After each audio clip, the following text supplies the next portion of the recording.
And with you, Latif, we used to have conversations across the city. On the other side. Yeah, so I apologize to your viewers for coming in a bit late. There was a bit of traffic that I ran into, but all's well that ends well. You're here. I'm here. And the many people who are waiting for this conversation are saying, no, he's here, that's good enough.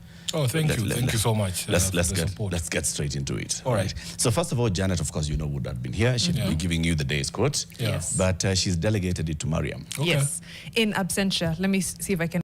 Here's the reality. Your college degree took 4 years and $100,000. AI skills, Bank. His name is Akinwumi Adesina. And he said, if young people are not included in economic growth, they will reject the system entirely. If young people are not included in economic growth, they will reject the system entirely. Yeah, I have had the pleasure of meeting him when he was still at in the office.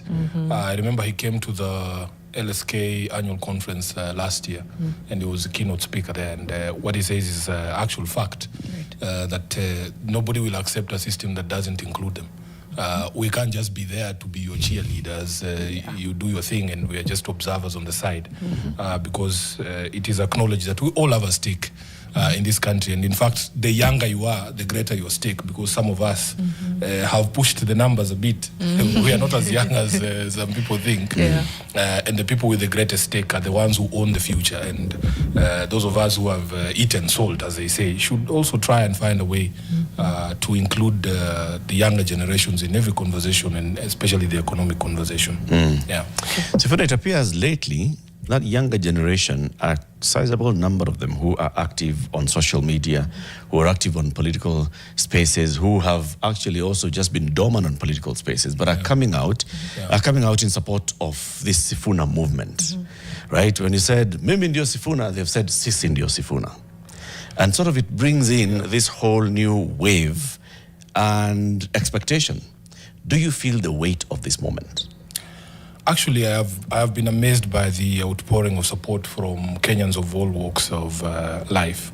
And I take this opportunity to thank them, that it gives great comfort to know that you are not alone. And it gives me great comfort to know that even if something were to happen to me, somehow they were able to tame my tongue or, derail me. There are other Sifunas out there. It cannot be about an individual. In fact, I have always argued, Latif, and these are conversations we've had with you, that this country is going to change not because of one individual, but building critical mass. You have to have people across the country who believe that things need to be done differently. You see, the problem with, one of the problems with democracy is that you have a limited time in office. You have, if God grants you the graces, you have a maximum of 10 years. You do 2 terms and you have to leave. And the unfortunate thing about that is that if you don't have critical mass of people who believe and think in the same philosophy, you will have one stellar president, for instance, when we had Kibaki and the economy was doing great. And then the next time you elect people who believe in a totally different philosophy, and then you find the country stagnating. So across the entire country, I want to encourage young people to participate in politics, to show up, to offer themselves for office, from MCA positions to the Senate positions, to the members of parliament, all these positions. Nobody should threaten you that it takes rocket science or that some magic, that they're telling us we don't have money, we don't have whatever it is. But it's a different time, I believe, Eric, and I think what Kenyans are looking for is the message and the vision that this country can actually be different. When you read all these stories, and including the ones that you've just read this morning, it is quite depressing, and you can feel the yearning in the country for a different way of doing things. And it's not that people don't want, for instance, development, but when you read about a stadium being built, anybody can build a stadium. Moi is the one who built us Kasarani. But if you ask a majority of Kenyans, they don't want to go back to the life under Moi. This Talanta Stadium is being built. I mean, nobody can deny that there is a stadium there. It is a fantastic facility. But can it be built in accordance with the Constitution and in accordance with the law? That is what Kenyans are yearning for. So I have felt the love, I have felt the support, but I really pray that they don't make this thing about Sifuna, because one of the things I keep reminding people is that we are deeply flawed human beings. We are not perfect. Yeah. I mean, we are not perfect. In fact, one of the women in my mother's Kikundi, you know that Kikundi for Catholics, St. Anthony's, that meet on Sunday, she called me and she said she was very disappointed in some of my utterances in Kakamega after the tear gas was fired. But you know, tear gas has a way of Inaamsha vitu. inaamsha Lucky vitu. ongea that's the one. My son, hiyo maneno nakwambia, unajua ukipigwa tear gas hujuangi hata saa ile machozi inatoka, makamasi inatoka, mambo ingine, you might shout one profanity or another. Yeah, but we want to remind them that even with our shortcomings, I think we are focused and we are determined to be able to deliver a different Kenya than the one that we have. So you're saying let them not make it about Sifuna? No, it can't be. So when you hear people saying sisi ndio Sifuna, what's your interpretation of that? I think they're identifying with a message. They're identifying with some of my trials and tribulations. You know what has been happening in the party. And I hope for the sake of the country, they agree that things can be done differently from the way that they're doing it. But I have been overwhelmed. I'm telling you, Latif, even from the support from some of my colleagues in the party, in the National Assembly, in the Senate, the people showing up to our meetings, because Baba used to tell us that the people are a leader's safety. For as long as where you are, the people are, then you are in the right place. And let the people themselves be the ones to guide you on what you need to do. So I just say thanks. I will try my best, and the entire Linda Mwananchi team, not to let anybody down, to remain focused, to be able to put in place a proper message for the country and paint a picture. Because one of the things that we appreciate as leadership is that we have a responsibility to also explain ourselves, explain our actions, explain our vision. We can't just be saying things. We need to show up for Kenyans, you know. Sure. Yesterday there was a young lady I saw on this show that I actually met her on TikTok. Abby. Yes, and she's been fantastic, and she said a few things here. One of the conversations we've had with them is that all of us who are saying Ruto must go must be available to go him. You must be when the going you must go him. You must be ready to go him. Yep. So all of us must answer the call because we can hear it across the country that people are yearning for a different leadership in the country. Are you giving these young people momentum, or are they giving you momentum? They are giving me momentum. They are giving me energy. I mean, if I tell you the story of Kakamega, I mean, one of these fine days, I think some of us need to write books. It is just ridiculous. We shouldn't live in a country like this. So if it wasn't for those young people, we wouldn't even have shown up in Kakamega, because the machinations of the state were to ensure that the meeting does not happen. We were booked on commercial flights from JKIA. Somehow the airlines, which I will not mention because they'll start crying, they leaked our itinerary to operatives in the Interior Ministry. So those guys know Sifuna is landing at X time. They know Babu is on this flight, is landing at X time. And they mobilize goons to come and make sure that we don't leave the airport, you know? So at night, the good thing is that I have been at this job called Secretary General for so long that I know almost all of these people. Right. So they are the ones calling me. You know, I didn't goons, even, you know. Yes, they are our boys. You know, we have done a lot of things together. In fact, I didn't even I had forgotten that I had built a shed somewhere in Kisumu. They are the ones who asked me. I don't know which year that was. I said, oh, Sifuna, you know, Juena to pick up. I think it must be like 4 years ago. Yeah.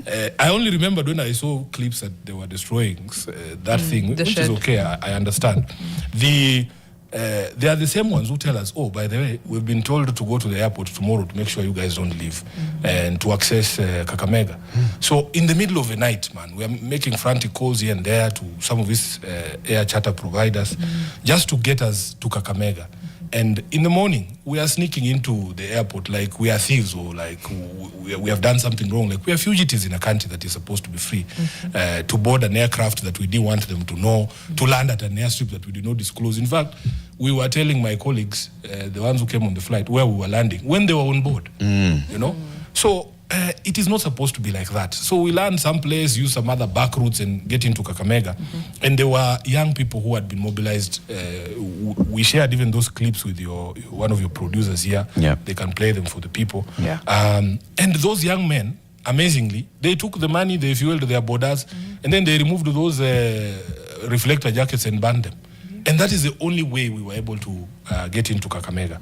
And the rally begins, and I think the script is that immediately Sifuna takes the microphone, the tear gas has to be lobbed. And I'm surprised they didn't throw one here today. And if they are planning that, wamalize tu mapema so that we actually have a show. Watupe tu mapema. And it is quite unfortunate hearing the statements from Kenya Airports Authority. Kisumu is an international airport. Can you imagine a specter where an international airport can be blockaded and goons are waiting outside for a passenger, somebody who has flown into that airport? They are saying they will not leave that facility. And KAA is issuing a statement saying that's none of their business, that the area around the airport is not their business, that we should ask somebody else. That they saw the goons, yes, but that is none of their business. An international It's beyond airport, their jurisdiction. It's ridiculous, Latif, if you ask me. It's ridiculous. So the young people are the ones who have been the wind under our wings, and we thank them for showing up, for neutralizing all those machinations.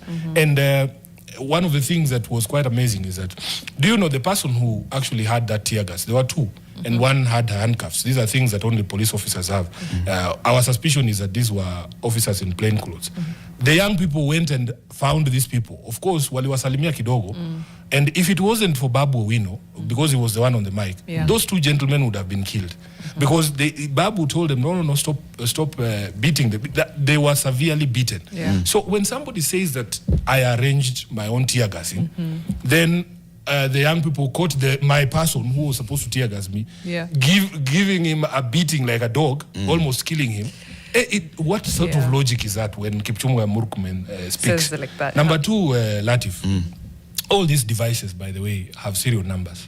And the general population, like an ordinary citizen like myself, has no way of accessing those things. We want IPOA. I wish that IPOA was empowered enough to be able to do some of these investigations. It is possible to get those fragments of those tear gas canisters and be able to trace which police officer, which police station those things came from. But I want to just send a general warning, two warnings actually. Number one, to the people who are being used to disrupt other people's political rallies. It is very dangerous for you. You can actually be killed. If it wasn't for us saving the lives of those two young people who had handcuffs and the tear gas, they would have been killed there. Number two, I want to warn the state that it is going to take more than tear gas now to stop the voice and the movement of the people. They have to try something else. Let them try bees from wherever it is they can get bees or something like that. But it is not going to be possible. The young people of Malemba coined a msemo on Saturday that kutupwa kwa tear gas sio mwisho wa mkutano. So let it be known that it will no longer be possible to stop people's movements using these things. It will not be unstoppable. It is unstoppable. There's a question that Mariam asked Abizuena yesterday. Yes. With regarding that incident.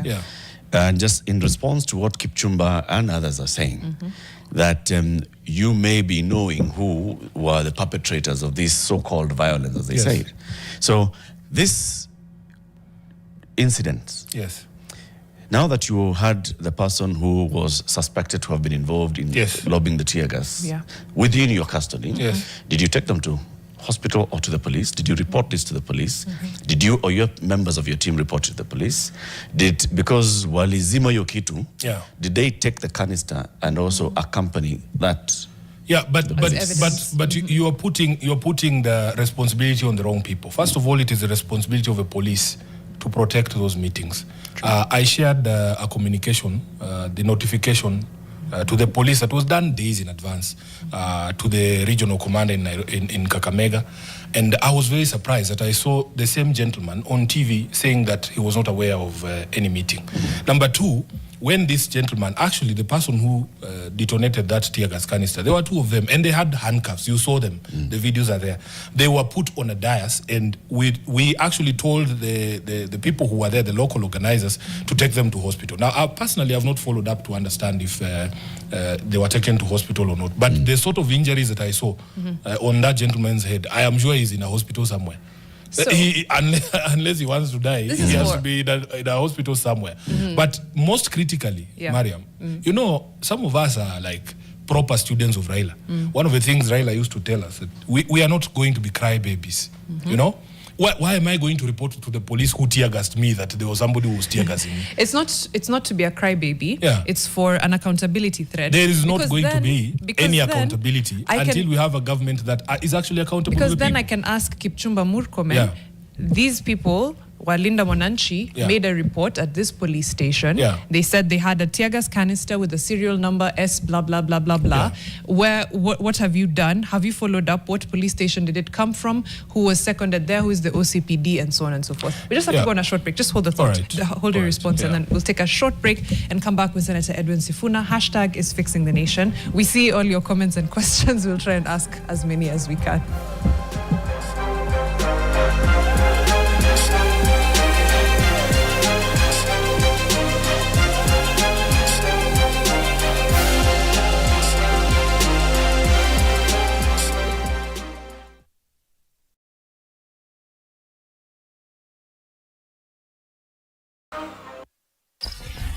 Hello, good morning. All the way from Turkana. This is groundnut. Doing very well here in Turkana. Groundnuts. In Turkana, in Nachukui village, in Lake Zone ward. Food security is very possible in Turkana. My friends, welcome and we learn together here in Nachukui Model Farm, where I am training 30 women on climate smart agriculture technology. With a bit of technology and reliable source of water, we have a lot of food to feed the whole of Turkana County. Thank you, Fixa. Ulisahau kutupatia jina yako, but that was a wonderful What's Up Nation video. Watu wa Turkana, we see you. Nachukui village very specifically. Na wale wajayo na njugu outside from the ground. That's how it looks like. Even your ground natinaka. No. Phil is trying to tell me, Atikama Mariam, please, mimi ni mkulima. Don't mess with me. But of course, that was a wonderful What's Up Nation video. You can also send us yours. Tuambie uko wapi, what are you doing to fix the nation, or what needs to be done to fix the nation? Our number is 0769 590 762. 0769 590 762. Hivyo tu. Tuko hapa na masifuna wengi sana who are all sisi ndio Sifuna online. Hata wanasema wataki hizi breaks. How much is the commercial break? We will pay. Break haishi woye. Sabo Gemstone says, ask Sifuna, what's the end game? Does he think someone like Babu meets the constitutional test and threshold for integrity, cognizant of the case that he had earlier before him? Omanga Momanyi asks Sifuna, why was he comfortable swearing in Oburu as a party leader and then later complaining that it wasn't done according to the party constitution? Please, Sifuna, next meeting we want you people to come with a clear agenda, not just one term, that is Anne Gloria 2015. And tell Babu to stop the issue of Mandamano and give us a clear direction on what your leadership is all about. And Mariam Madly African says, we can't dalliance with your abductors. The same police that sent goons to harm them, they'll disappear the evidence given the propensity for lies. Let's go back into that because that was a question that you had asked the Secretary General before the break. Yes. Why not? In fact, that is a point that I was making, that once you notify the police, they are supposed to be present there to be able to provide security, not only as a deterrent, but as actively involved in investigation of incidents such as those. To my recollection, I don't remember seeing any uniformed police officer at Amalemba, despite the fact that we had given notice. And if they were present, they would be the ones to arrest the person and to take them in. But we live in a country where we have to accept certain realities.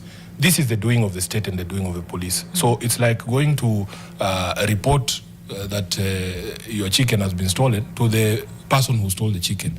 Yesterday, when we were visiting with Vincent Ayomo's family, we gave them an assurance that because of the history, for instance, many young people were killed in 2023 demonstrations that we took part in 2024, despite us writing down an MOU and saying, we need to sort out reparations, not only compensation for the loss of lives and injuries, but also to bring the officers who are responsible to account. And we told the family of Vincent that given that history, because it is now less than 2 weeks to the expiry of that MOU. None of those things have been done, and because it is clear William Ruto never had any intention to be able to do any of those things that he agreed with Raila. So you started by saying we need to keep hope alive in this country, and the hope that we want to give Kenyans is that things will not always be the same. In under 18 months, we have an opportunity to put in place an administration that is based on the values in the Constitution that will bring all these things to happen. So it is difficult for me to look Vincent's widow in the eye and tell him that this government will actually do something about killing her husband. Yeah. It is not going to happen. It's really not. We cannot get accountability out of William Ruto's government. It's not even the hope of accountability. Yeah. It's giving people something to work with. Because you're absolutely right. This government won't always be in power. Yeah. If there comes a time when there are people in power willing to fix injustices and which is why, the past, Mariam, then it's good to have like that trail. Allow me to just segue into that question that came from one of the viewers there on the vision that we want to build for this country. Okay. And but let me just finish my thread. My thread of thought. I was thinking through the same reason you lose your phone, for example, it gets stolen. You go, you write an OB. I don't think you ever write an OB with the hope that those police will bring back your phone. It is so that when that phone is used in a crime or some other thing, you can come and say, I lost it, OB number ndio hii, I reported it lost, and it's for posterity and for future accountability, not so much that anything will happen now or that there's a hope that something will happen now. Okay, for me, first of all, they have turned it around and accused us of being responsible for, I don't know, I saw a statement from the DCI saying we are arming our supporters, we are tear-gassing ourselves.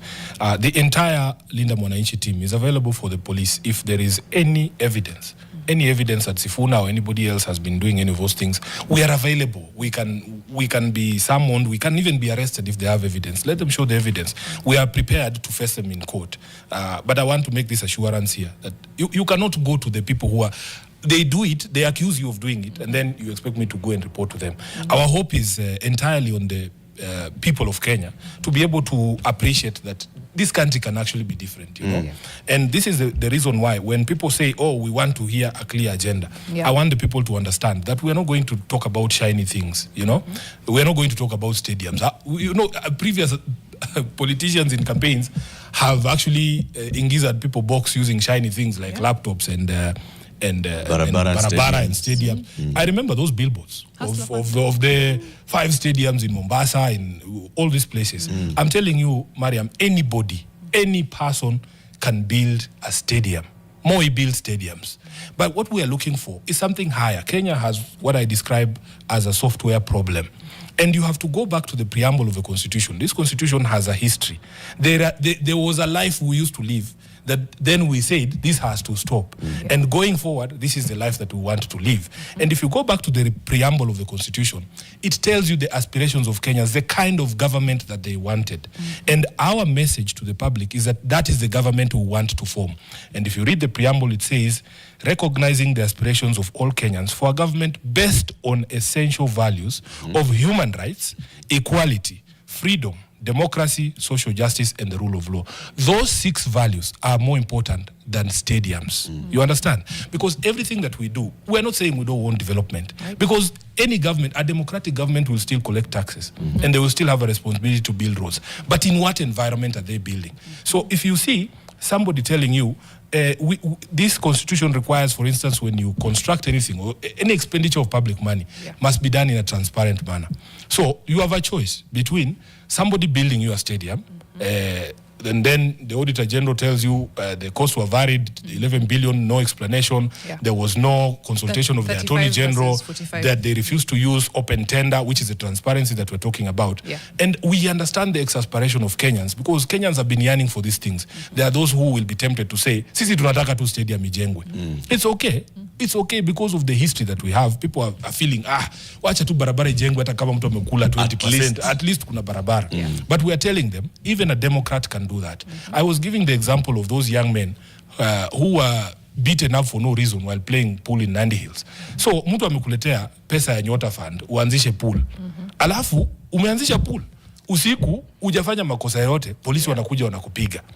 That is the value system that we want to fix. I want to tell Kenyans that we need to go back to the original idea of the sort of government that we wanted to be able to implement this. And there's a reason, you know, in constitutional and legal interpretation, when you have words following each other and there's a comma, the order of the words is not it's not a fluke. It's not happenstance. There's a reason why the first value there is human rights. There is a reason, you know. Then we go to equality and freedom. When you talk to many of these young people in this country, people want to live in a country that is free. It's free. I might not have something to eat, but I am not fearful that the police will lock down the door the next minute. I give people the example of us. You know, me, I was born and grew up entirely under the Kanu state until I became an adult capable of voting. I was born in 1982 when the Kanu state was now becoming the Kanu state. You would be sitting in the village under a tree with your father. And when you hear the sound of, they used to have Land Rovers and they bought Mahindras. I don't know if people remember Mahindras. I'm an old man. So this Mahindra had a very specific sound, distinct signature sound. So your father akisikia yo Mahindra pale kwa mlima, anakimbia kwa miwa for no reason. Because those guys would pick you up and 6 months later, your family doesn't know where you are. And there's no explanation that is given because during the Kanu regime, detention without trial was actually law. So nobody wants to go back there. Moi built as a fantastic facility for the All Africa Games, I think it was in 1989. But under what circumstances were people living? So we grow up and we get to 2002. And it's the first time my generation who were born in 1982 have an opportunity to vote. You should have seen the enthusiasm with which we went to the polls. Because we want to be free. I don't know how I can explain it. Above everything else, I want to be free, to be able to wake up, to say whatever it is that I want, because the Constitution guarantees me the freedom of speech. If I am going to jail because I tweeted and said, I don't like Latif's nose, that is not the freedom that we fought for. If I cannot assemble somewhere with people because I've been tear gassed, that is not the country we want to live in. We want to be in a country where people are free to be able to express themselves. And then there is something called rule of law. You know, these things, they're not just, fanciful terms that we throw around. You visit countries, Eric, and they are Kenyans, my friend. People who have slaved away in European countries, in places like Seattle. I met Kenyans who are doing jobs that many Americans will not want to do. In these old elderly care homes. And they tell you that after going through all that, doing all these menial jobs, you have saved up some money. I want to buy a piece of land in Nairobi. But I don't know whether once I have put all my entire life saving, after doing all these menial jobs, somebody will come and tell me, by the way, hii ploti kuna title mbili, ama ni ya mkubwa. Usikie hii ni ya senator wa Nairobi. Anakuambia utoke. Na anakuambia, even if, for instance, the rule of law means if there is a dispute between me and you, Latif, and you go to court and you get a court order, everybody, including wakubwa, will respect that court order. So somebody sitting there in Australia wondering, hey, maze, I want to come home. Lakini, which home am I coming to? We want a home that is governed by rule of law. That if an order is issued against Sifuna, it doesn't matter if he's the president, the order will be respected. No investor will come and invest in a country where they are not sure that if a dispute arises between them and the government, that, there are stories, I don't know if we have time. No commercial breaks. So, an investor comes to Kenya, and before they put their mradi here, everybody from the local chief to the MCA to the president is saying, "Bi usiponipea shares in something." I mean, it's essentially how almost every project works. So the message here from Edwin Sifuna is, I want to be part of those that create a government that recognizes the preamble of the Constitution. The preamble of the Constitution is the very beginning of our Constitution. You can go and look at the Constitution of Kenya. It has those... It gives you the reasons. Those loyally words. Not loyally words. This is actually a summary of the reasons why we chose this one. It's the heart of the Constitution. It is the reason. Acknowledges the supremacy of the Almighty God, honoring those who heroically struggle to bring freedom and justice to our land. Correct. Proud of our ethnic, cultural, and religious diversity, and determined to live in peace and unity as one indivisible sovereign nation. Respectful of the environment, which is our heritage, and determined to sustain it for the benefit of future generations. Committed to nurturing and protecting the well-being of the individual, the family, communities, and the nation. And this is Sifuna Sifuna's main one. Correct. Recognizing the aspirations of all Kenyans for a government based on the essential values of human rights, equality, freedom, democracy, social justice, and the rule of law. And you say the sequencing of these words is deliberate by the drafters of the Constitution. Correct. And it stands for something. I wonder, how do you get this? Now, how do you deliver this to us? Now, Because, those people who ask us, this is the entire manifesto of the Linda Mwananchi Group. This is the manifesto we will give to the people of Kenya in 2027. That it is possible, by the way, Latif, to live a life that captures all these aspirations, because there's a history to it. There was a time, I've given you stories here. There was a time when none of these things were possible. Even just sitting here and having this conversation, it was not possible. So you will see at the end there, it says, exercising our sovereign and inalienable right to determine the form of governance of our country, and having participated fully in the making of this constitution, we adopt, enact, and give this constitution to ourselves and to our future generations. These words are profound. They mean something. So let us discuss the software of the country. One of the things that we must accept as leaders, you must accept that you also have blind spots. But Mariam, you know, when somebody says, Sifuna, sit here and give me economic policy. First of all, I'm not an economist, and I must accept that I don't know everything. There are these know-it-all leaders who is farmer number one, Sijui is the expert on Sijui, ICT expert, Sijui Nini. That is not who we are. We have to recognize that we don't have everything with us. But we have a country where this expertise exists. I was driving on a road from Mbita. Homa Bay. Yes, in Homa Bay. You know, I took my family for the Christmas break, not the Christmas, the New Year's Eve, in some fishing village there in Homa Bay. And you drive along that thing they call the Lake Victoria Ring Road. Oh, no. The Lake Victoria Ring Road. Okay. Beautiful views. I dare anyone who has traveled anywhere else to tell us if they've seen something more beautiful than that road, the views on that road. But the road is terrible. Then I remembered, I visited a city in South Africa called, it's called what? East London. Now, East London is also a coastal city. There is a proper boardwalk there, where people come with their families and they chill on Sundays, they do roasts and other things. That thing was designed and built by a Kenyan from Bungoma, called Wafula. So we are telling you, but the problem with Wafula is that he doesn't believe that there's a system of meritocracy in Kenya that would actually give him the opportunity to do these things. He has to go to build these things in South Africa. When you have a government that is based on these values, everybody gets the comfort that they can come and render their expertise. We reintroduce a system of meritocracy. I can admit as president that I don't know how to build boardwalks, but there are Kenyans who are able to build those things. So we have to be able to harness all the talent that we have in the country. But to do that, you have to give them confidence that there's a country that The global AI market is projected to reach $1.770 trillion by 2032. Do you have the skills needed to seize this opportunity?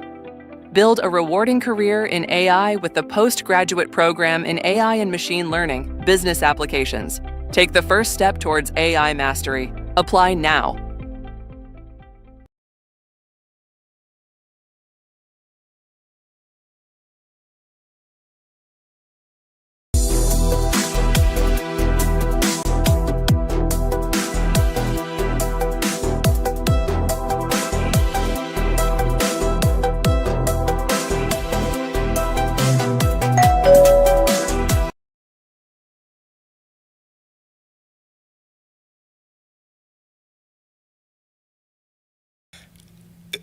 nobody prepared us as a party, as a country, as supporters of ODM for the death of Raila. You know, this guy, he used to walk around like he was immortal. And the thought never crosses your mind. Right. Then I wake up one morning and there's a message on my phone, Amolo has left us. And I remember I was dressed in orange because we had an activation for a by-election in Kajiado. So we divert the convoy, we go to Mama's house, yeah? And there, whatever happens. And we find ourselves in State House because the announcement has to be made by the head of state. By the way, I was very angry even just that morning because I didn't understand why it had to be the head of state to make that announcement. Because we sat in that house from, I think, the time that I arrived, waiting for Buru because he was in Kisumu. My understanding was that he, as the head of the Jaramogi family, would arrive and make that statement. But then, state protocol takes over and we all are told to go to State House.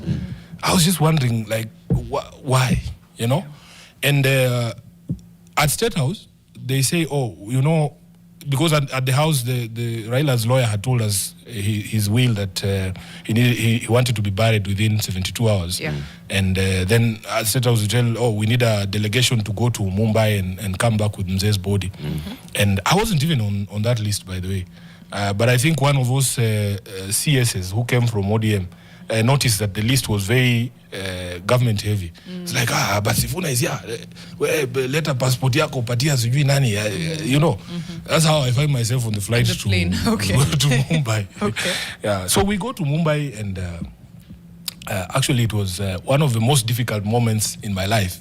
And that image can never leave my head because, we found Mzee's body on the air side. They had already transferred him from where he was. Yeah. And now the body was in the back of a truck, a canter, just waiting to be wrapped with that paper that they wrap it with, so that they could put it on the plane.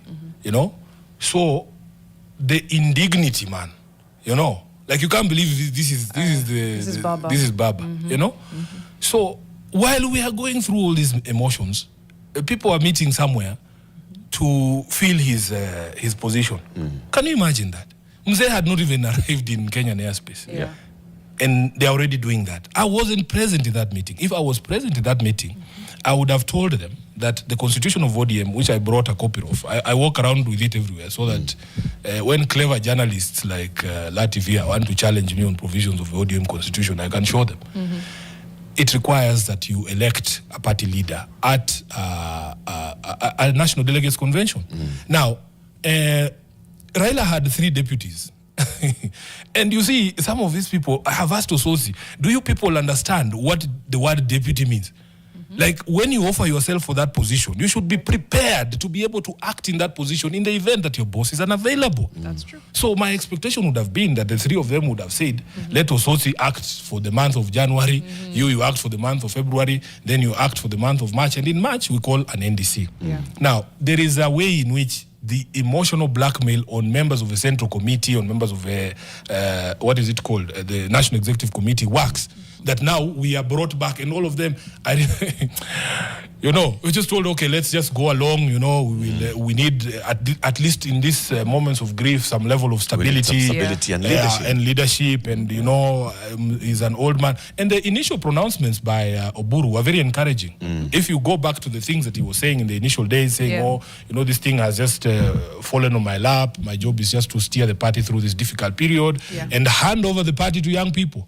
His own words. He said it himself. That's true. He said it himself. So you must understand everything that happened in the context of that. That there was a very solid drive to be able to not unnecessarily stir the waters and to be able to allow time for us to be able to do these things. That does not mean that the constitutional responsibility to be elected at an NDC is ousted. And the reason why we were insisting on doing things properly, one of the things why the Central Committee of ODM used to make decisions that would they would be readily accepted by the membership. There's a reason. It was because that is the only organ of ODM that was chaired by Raila Odinga. He was the chair of that committee. Central Committee. Yeah. All other organs of the party are chaired by the chairperson. So meetings of the Central Committee would be chaired by Raila. And Raila had legitimacy. He had been to an NDC. He has been the presidential candidate of a party. Yeah. So when you start hearing a different tone from Oburu, then it worries us. And we're saying, hey, boss, see, you go then get the legitimacy from members of the party. So then you can be able to make some of those critical decisions that you're making. Just jumping in because before we take a break. So the leadership of the party meets and says, let's appoint Oburu as interim party leader. Correct. And because that was the communication. Yes. I remember Abdul Somad reading that at the airport and saying interim party leader. Correct. And the messaging from the interim party leader was, I'm a caretaker here for this. And then again, you met at the point now where you were chairing that meeting that endorsed that decision. Yeah. So, and that's when now he came in and took in the oath and said, I will be. Yeah, but you see the constitution of ODM, even I went through a similar process, that you are an interim official until elected by the National Delegates Convention. I was appointed in an interim position in 2018. It was not until 2021 when we went to the NDC that I was elected unopposed and unanimously as SG of ODM, you know? So these things, it is when we say, please do the right thing, it's not to say we want to remove you as party leader. Okay. You see, and the Just question you have asked is very interesting. When did he transform from interim to Wakudumu wa Milele? Yeah. That's the question. Yeah. Has he? According to him. But according to the constitution of ODM, the only time you become substantive is when you are elected at the NDC. But as the custodian of the party's ideal, the Secretary General, right? Yeah. You know what the party constitution says. Yes. You were there, you chaired that meeting that endorsed him as interim. And therefore you know this is the position. Yeah. He is interim until an NDC is held. Correct. As far as I remember, there were conversations around when the NDC is going to be held. Yes. Right? Yes. There was no argument that there's going to be an NDC or not. Yeah. So at what point did Edwin Sifuna, the Secretary General, start feeling like the interim party leader does not want an NDC that will elect him? Or start feeling that this one is usurping the powers of a substantive party leader? Yeah. What made you feel that? Now, first of all, our calls for clothing the party leader in legitimacy were misinterpreted as disrespect.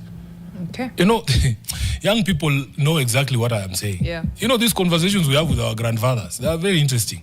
You say something and they think, oh, you, first of all, you are a child, sit down, you should not be saying those things. It is not disrespect. You want to inherit me when I'm alive. You need to guide people. You need to guide. In my position as SG, I should be able to offer free advice on my understanding of things. It is not to say that it is disrespectful.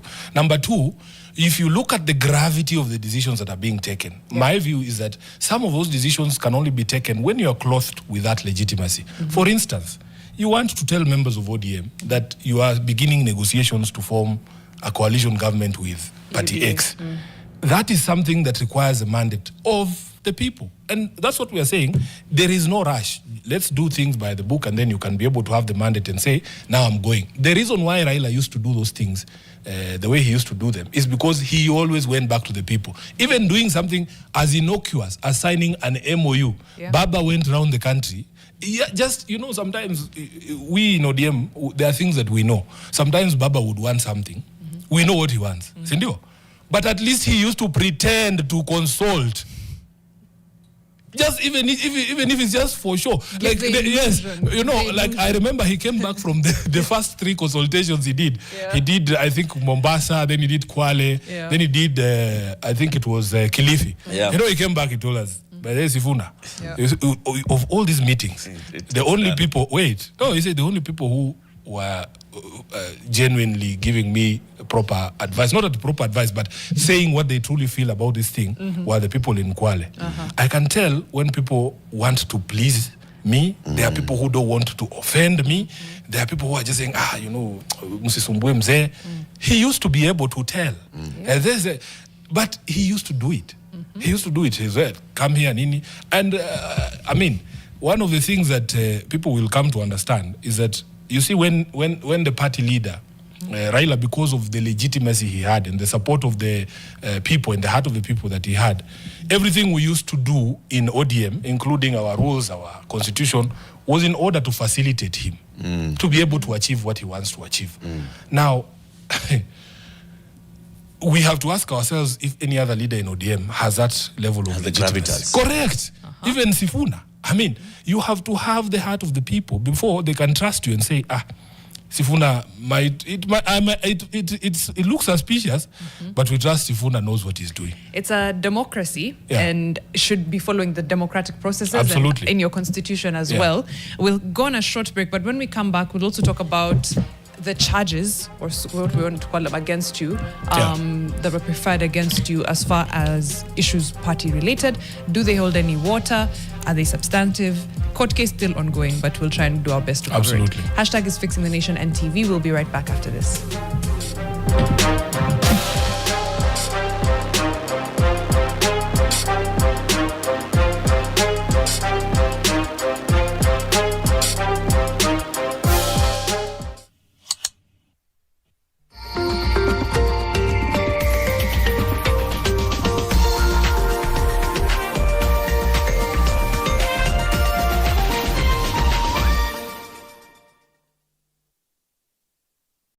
Every day begins with decisions, and empowered teams make better ones. When information is easy to access, you stay ahead of developing trends. We unpack the business environment shaping Kenya and the region. We follow the money so you understand opportunity, risk, and impact. Daily Nation delivers trusted, real-time reporting as events unfold. Business Daily gives leaders the insight to plan, not just react. See East Africa as one connected economy. Subscribe to Nation e-paper. Empower your team. Inform smart decisions.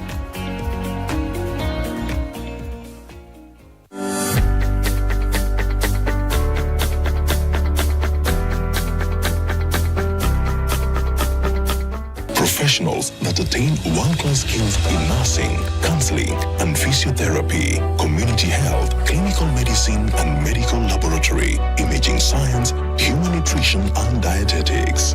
Join us today and become a professional. Thika School of Medical and Health Sciences, nurturing professional excellence.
Welcome to the final hour of Fixing the Nation. We're live on NTV, on YouTube, on Facebook, on Instagram. I'm Sini Chape. Tunaendelea na conversation. Let's just do one news fix for the hour. Now, ex-Nairobi Governor Evans Kidero and 10 others are in a graft case that is entering day 2 of the defense stage. The corruption case against former Nairobi Governor Evans Kidero and 10 others moves into the second day of the defense phase, making a critical turn in the long-running trial. The charges stem from alleged procurement irregularities, with prosecutors accusing county officials of flouting public finance and tendering laws during Kidero's tenure. Now, at the defense hearing stage, the accused will seek to counter the prosecution's case, testing the strength of evidence presented over the years. The proceedings are closely watched as they speak to accountability in county governments and the pace of high-profile anti-corruption trials in Kenya. Further, the outcome of the case is likely to be viewed through the lens of political affiliation, given Kidero is now a member of UDA. This is the second news fix on former governors being indicted for graft issues. Yep. Again, if we actually see this through towards the end, it sets a great precedent. We shall never give up hope. One day, things will go right. Right. Bro, Omwami Sifuna knows this thing. This man is a true future, as Professor Nyong'o once said. Keep that brain fired up, Omwami. That is Lagos Steve. Frederick Omondi says, we can pay for the show so we don't have many breaks here. Amjatuma bado. Wape till number. We can't tell the boss, walisema watatuma. Still Mike the One says, this is Sifuna Nation. The Pioneer says, we as Gen Z, it's either our parents choose between us or Ruto. We'll walk with them to the polling station and make sure they vote Ruto out. That is the view of the Pioneer VG8. And then we have very many people who are saying, declare your candidacy for president. Where are we going for president? The wisdom in you, Sifuna, is on another level. Don't team up with mediocrity. Tuchukue kura na hiyo siku twende tupige kura tusibaki home. We'll come back into this, into your journey. You said it's 18 months. These 18 months, you'll map out the 18 months for us. Yeah. But before that, Mariam, we were talking about the ODM, the tussle within ODM. Yes. So you've said, yes, this is what the issues that you raised within the party about the legitimacy of the interim party leader and the powers of the interim party leader to what extent it goes to. Yeah. Then we had the meeting in Kilifi, which you did not attend, despite being a member of the National Executive Committee. And the issue of your public utterances was raised. We spoke to the deputy party leader, Abdul Somad, the following day. Yeah. And he told us the matter was raised by a member, it was discussed, and your public utterances were discussed. And they found that this is an official of the party who is going against the dictates of the party, the good manners of the party. Those are my words, not the words of the meeting, right? Yeah. And that's why they said we ought to put in somebody who communicates what these organs of the party decide. Right. And that's why your deputy was elevated to the position. You've taken this matter to the Political Parties Dispute Tribunal. Absolutely. Which has said, halt everything, Sifuna will still be Secretary General. How far will this go? Yeah. What is the due process? So firstly, everybody. And yeah. you know the ODM constitution very well. Yeah. Being very critical of yourself, did you break party rules and did you act in a capacity that was unlike that of a Secretary General with some of your utterances? Now, Madam, there's a rule that he who alleges must prove. They are the ones who have made the allegations. As far as I'm concerned, no one has ever told me what my mistake is, formally. So, one of the arguments that I have refused to accept is that Sifuna is no longer an individual. I don't have any individual capacity. I don't have any individual view or personal views. That even when I'm talking to my 9-year-old daughter, I am the SG of ODM. And that the things we discuss between me and her, she usually comes to give me tea from school. Oh, today there was a frog that jumped on someone. You know, they are saying that's the argument. Does that make sense to you? That in every space that I sit, I do not. We did ask the question. Just a minute. Yeah. You just follow their logic. They are saying Edwin Sifuna Watenya has no capacity to give personal views anywhere, including in my bedroom. Can you imagine? I asked one day that ati hata nikifail kwa kitanda nimeangusha mbogi mzima ya ODM. We asked that Wacheni question. bwana. You're extending it. No, I have to make it very clear how ridiculous that argument is. But when are you speaking as a SG? That is their problem. You know, I don't know if I should introduce every statement that I say. Now I want to say this thing as Sifuna. Then I say no. Now I want to speak as a senator of Nairobi. Now I just want to speak as a lawyer man. Now I want to speak as a friend of NTV. I mean, it's ridiculous. So in some instances, you know you're being flippant. No. Okay, if when you appear to a media interview such as this one, yes, we have advertised and said the Secretary General of ODM is coming. The name that we are putting on the screen is the Secretary General of ODM. Yes. When you appear with Yvonne Okwara, it is the Secretary General of ODM that is speaking. When you go to parties and say, kwa maombi, kwa baraka za Mwenyezi Mungu na maombi yenu, nasimama hapa kama nikiwa bado. Even before the bado, it was nikiwa katibu mimi ndio Sifuna, katibu mkuu wa chama cha ODM. Latif. In church, in the places that you spoke. Latif. You spoke as ODM Secretary General. Latif. Mimi, do I work in your graphics department? No, you don't. You had a choice to write on your poster there, Edwin Sifuna appearing as a Nairobian. Nairobi senator. Yes, or Nairobi senator. But we did not invite. You did not. That's what I'm telling you. Yeah. So the truth is, I wear all these hats, right? But that does not oust my freedom of speech to be able to, and conscience, to express myself on the things that I see. Now, Baba himself in Kakamega, he said Sifuna has a right to say what he wants to say. You can also go to Yvonne Okwara's show or to this one and say what your piece is, you know. So I need to be, you know, like in this case, what we are looking for, I don't want to go into the details, is to be shown the accusation. So, for instance, Mariam, when they say that your public utterances are contrary to a resolution of a party, you have to demonstrate to me this is the resolution of the party and this is the public utterance that goes against it. For instance, when they read the resolutions in Kilifi, they said that they are mandating the party leader to begin conversations with all political formations, beginning with UDA, right? They read it, and I have a copy of that resolution here. I walk around with it everywhere. So when somebody who was a member of that meeting comes and says, we will not talk to party X, isn't he the person in violation of that resolution? Isn't he the one in violation of that constitution? But Sifuna saying, mimi mambo ya Ruto hapana, is where they draw the line. And suddenly it is a ruckus. And what I said is this: our expectation as members of the party is when you do these negotiations, you come and talk to Mariam and hear what Mariam has to offer the party in terms of the conversation that we're having. And I have insisted that that conversation has to be about values. Then you come to Latif, and then you bring all these conversations that you've had back to the membership and let the members say which offers the best path for ODM. Now, unfortunately, in these conversations, and surprisingly, they have taken a very surprising turn, that these negotiations are happening on podiums. May I remember when Raila was doing coalition negotiations with this Kina Kalonzo, they used to go to some place in Zanzibar, wanajificha huko, wanaongea kama wazee. You never heard him saying, oh, tunataka deputy, umesimama kwa podium, Kondele. Who negotiates like that? So when we raise these objections, wanasema ati tunaenda against the resolution of the party. Secondly, that thing of if you start negotiating a deputy, Kwanza, you'll end up. You start negotiating by saying the things you don't want. Ati sisi hatutaki. You know, it's quite interesting. But secondly, we are insisting on saying, Baba used to tell us that you walk this journey with people who are like-minded.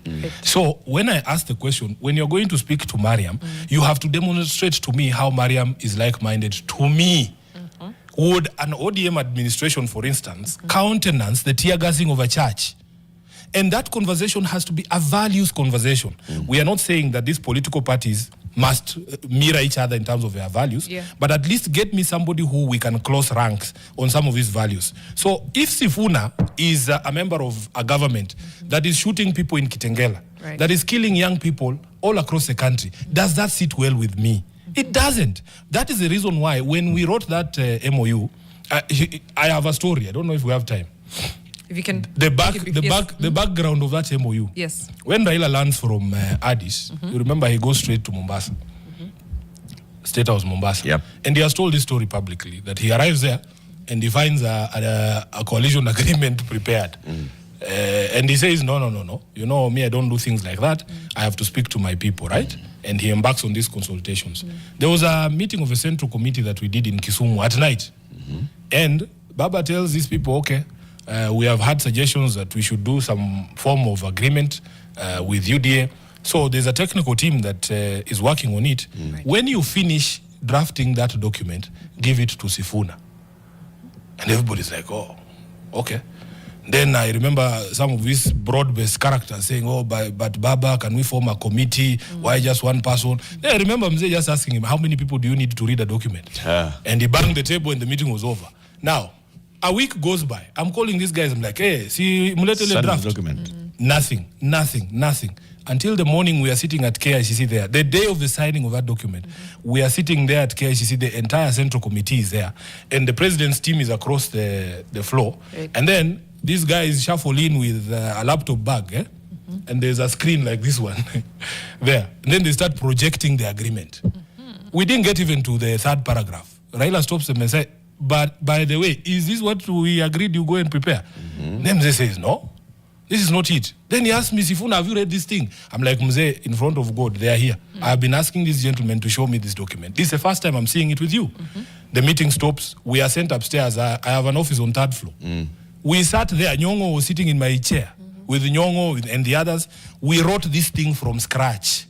And there is a reason there is a reason. Because Mzee used to say, you must put the people first. This issue of conversations with these other parties is not about who's getting which position. You know, it's about, can we fix the value system in the country? Right. So that document we prepared in my office. I printed one copy, went and showed my boss. He's like, yeah, this is now what we are about. The MOU that you now have yes, publicly. it is us who wrote it. Okay. What was the initial one? What? The one that Baba said, the one that Baba paragraph rejected. 3. We didn't even get to paragraph 3 because we could see where the conversation was going. Where was it going? Sijui kama, you Just know, tell us. I mean, it was about this conversation they're talking about. How we are going to work together, who gets what. That is not who ODM is. So we show Baba this agreement, and he's like, okay, take it across the whole there. If they're in agreement, we go and sign. Do you know those guys never read that document? I was in that room for literally less than 3 minutes. I showed because, and I had warned the party in the beginning that William Ruto was not interested in the text. We would have written, even if I wanted, I would have written in there paragraph 3, Ruto must go. He would not have seen it. He would have still have signed it. He was not interested in the content. He was interested in the optics. So that the optics of you together. Asema wangapi wanasema tuungane tutembe pamoja, and he has achieved that largely because you can now see the confusion between the MOU and broad-based and the others. Which also says that there was never any intention of implementing. Absolutely, there was no intention. Look at the provisions of that constitution, the MOU. Yeah. We said he must stop killing young people. Since the signing of that agreement to date, Mariam, the government of William Ruto has killed more than 20 people, including Kina Ojwang. Now, I ran into problems on that famous Yvonne show because I said, the moment Albert Ojwang dies in a police cell, to me, that agreement is of no use. And say, oh, how can Sifuna declare this MOU dead? It's only Baba who can declare. I'm like, boss, if someone is in material breach of an agreement with you, basic law, that breach is so egregious because you cannot bring back Albert Ojwang's life to be able to enjoy any of the other things in the agreement. You know? So we have to agree that the conversations that we have for us in Linda Mwananchi are totally opposite to what these guys are looking for. Okay. So if they say they don't want president, they don't want deputy, maybe if they added the Ministry of Agriculture, they will be happy. They'll be happy. So let me ask this question. This matter is before the dispute tribunal of the political parties, but the leadership of the party, the other leaders of the party, from the party leader to the deputies to the chairperson and the others are proceeding. They are talking about, we are going to enter into these negotiations. We are organizing an NDC which shall bring together people and so on and so forth. It appears that they are moving, whether you are in it or not. It's okay. To what extent are you prepared to fight for the soul of ODM? Because I hear this is what you're fighting for. You're fighting for the soul of ODM and what you're calling the spirit of Raila Odinga. To what extent are you prepared to fight for this thing? At what point I gave an undertaking to my boss at on the day of his burial that it will not be me to break up or ruin his party. They are the ones who have begun a war. We have to defend the values of the party until the logical end. You know, at the end of the day, we said during our presser there that we will defend the values of this party in whatever way that we know. Every legal means is available for us. We will speak to the people, we will use the courts. At the end of the day, it appears that they have made up their minds, and we don't begrudge them. We only pray that it is possible to follow the constitution of the party. It is possible for you to call a properly convened NDC. And I had said even previously that the schism between the leadership of the party can only now be resolved by the membership of the party. Right. Even if you brought Kofi Annan, I don't know which mediator there is out there, to sit me and the other side down, because they are so entrenched in their government positions. God knows what they get from there. It is almost impossible at this particular stage to convince some of them to beat a retreat. And it is also public knowledge that it is impossible to convince Sifuna to see Ruto as somebody who's fit for office. It is just impossible. So the way that you resolve that conflict is to allow the membership of the party to give clear mandate to one side. Okay. And I want members of ODM to understand that the confusion will not end if you have a one-term party leader, Paju, and a two-term SG. It is not going to be possible. You know all of us now. Just pick a side and say, sisi, kama wanachama wenye chama, tumeamua kwamba tunaenda na hawa watu. And once that mandate is given, then the rest of them, whoever remains, whoever leaves. If the Chama gives the mandate of 2-term? Yeah, that is what I'm saying. Let them give a clear mandate. But we are saying follow the constitution. Give the proper delegates an opportunity to say, sisi tunaenda na 2-term. Sawa. Then the rest of us now can make our own decisions going forward. Yeah. Afixa had asked and saying, don't wait until 2027 to form our party, our kama sisi kama Sifuna party. You know, I want this the public to understand that institutions such as ODM belong to all of us. Mariam, the reason why you, as I don't even know which party you belong to, but you are a taxpayer. Maybe you are not even a member of any party. You are a taxpayer. Your funds, your resources, your money funds ODM. Therefore, you have a stake in it. There is a reason why political parties are encouraged to exist and to grow. I would not want an institution as big as ODM that has taken so long to build, with tears and sweat and deaths, you know, to collapse or to die. I want members of the party and the public to understand that we are all invested in this institution. We must fight for it. And Baba did not grow people who run away from things. You don't run away. You have to stand your ground and say, this is who we are. This is our property. This is ours. You know? So that person who's saying our party should be calling ODM our party. You have invested in it. Yeah, you have invested in ODM. I think they're probably coming from the point of view of Emenda. Might as well start. No, you know, one of the most interesting things, I want to assure members of ODM. I had one of the Linda Ground people saying they have more leaders on their side. We are not interested in leaders. We're interested in the people. You know, let them count the number of MPs who are there. And I am sure you know the attrition rate of the National Assembly and the anger that is out there about some of the decisions that these members of the National Assembly have taken. You remember, Mariam, there were people who voted for the finance bill in 2024. I see some of them gallivanting around here saying, Sifuna must go. They have, I'm telling you, Kenyans have not forgotten. They will hold them to account. So let them count the leaders on their side. We will count the people. In fact, we are setting up a mechanism. You know, when I hear people saying, Sisi ndio Sifuna, we want to conduct census of these Sifunas. Right. How many are we actually?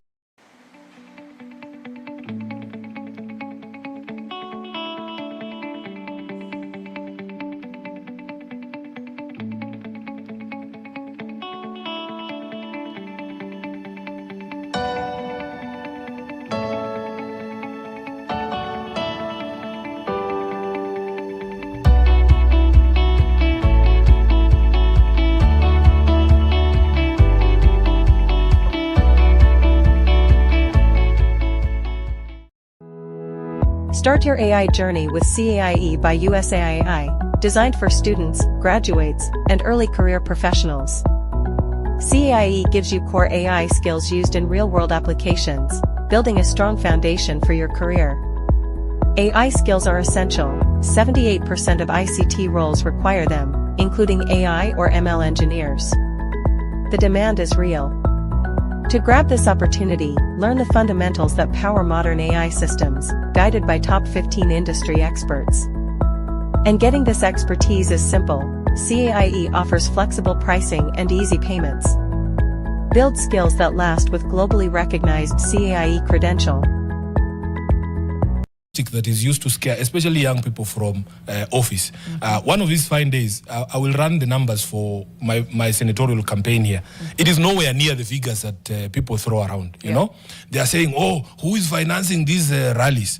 I will give you a breakdown. You know, in this city, goodwill is more valuable than money.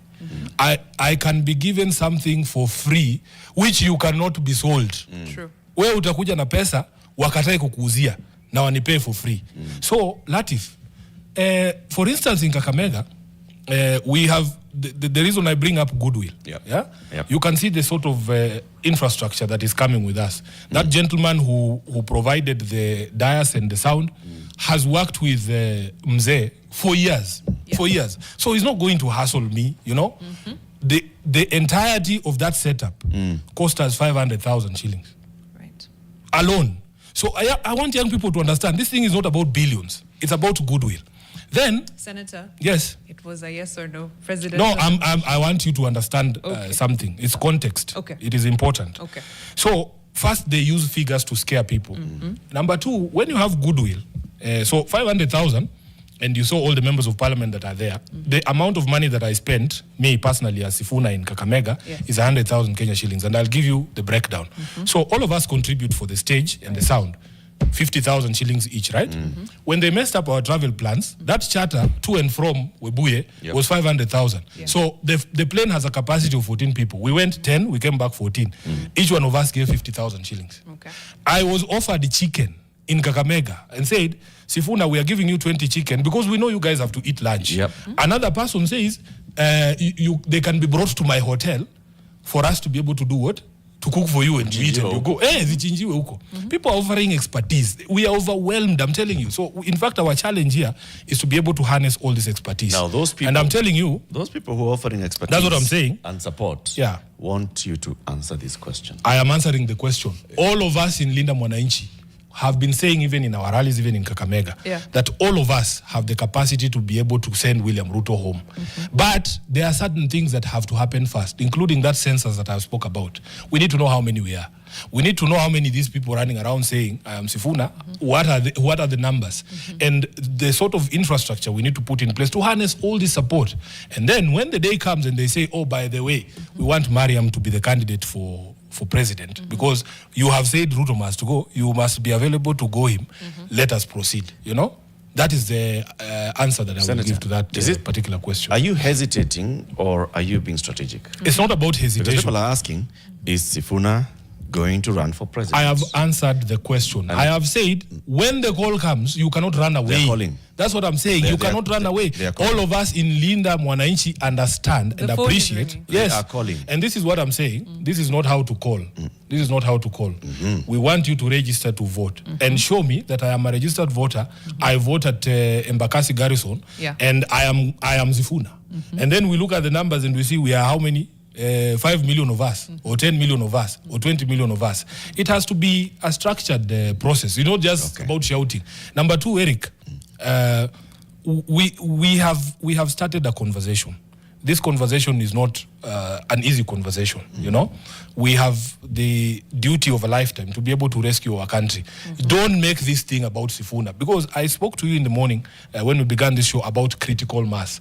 If it is just you alone at the top here shouting, it is very easy to be knocked off the patch. I want us to grow this movement to a level where there is like 10 viable candidates for president, you know, so that if they somehow go after one, you have 9 other people who can run for president. You people should protect us by not, exposing. Yes, absolutely. So protect the movement by not making it about any one person. And then we will succeed. And let me ask this question this way. So you've said that first you want to understand the numbers. You want to do a census of the Sisindi or Sifuna so that you know how many we are, and let those Sifunas then decide who is the lead Sifuna. Correct. Among us. Absolutely. What is the mechanism that you want to use for now this? We are going to tell these people, because they want to volunteer to be counted. These young people. That's what I'm telling you. Let us census your Sifunation. Yes. Yeah, that's what I'm telling you. We are working with amazing young people who are developing for us a platform to do some of these things that can answer the question, how can I help? Because that is the question that I am asked the most. How can I be part of this? How can I help? And this is the fantastic thing about it, is that people are not just offering. It's not about money, you know. It's about time. It's about expertise. It's about like now we were offered sound because people saw, like in Kawangware, sound yetu ilizima. And then we went to Kitengela, and once the dais was destroyed, we were struggling with sound. And I can show you, like even in Kakamega, we had been offered 3 podiums for free and 3 sound systems for free. So we want to be able to develop something that somebody can say, me, by the way, I have new tires for vehicles. Can you come and pick them at place X? These young people are putting together an amazing platform. I just want people to be patient. We will use this break that we have taken for Ramadan to be able to do some of this backroom stuff and be able to push this movement to wherever it is that it will go. We are painfully aware that there have been movements like this before, and they fizzle out when you leave the people behind, you know. So this has to be a movement that is people-centered, people-driven. Whatever it is the outcome, I will continue to insist. Please don't make this thing about Sifuna. Right. Make it so that the public can be able to own it and say, "Hii ni yetu sisi wenyewe tunafanya," you know, and you'll free us from a lot of things. True. And that is what we are hoping to do. You've even hinted at what was going to be my next question, which was how to keep up this momentum. I think we see this sort of need for change come in waves.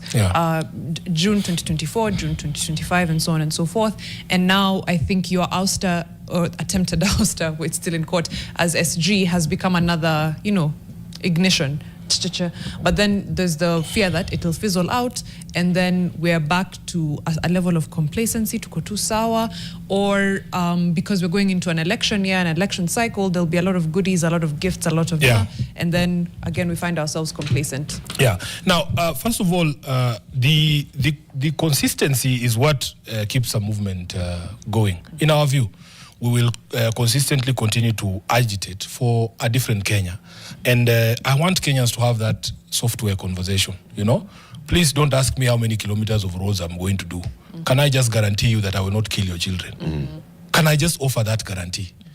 That we are not going to compete with William Ruto on how many markets he's building, you know, and how he's building them. We can build markets. I mean, I've told you that we have expertise.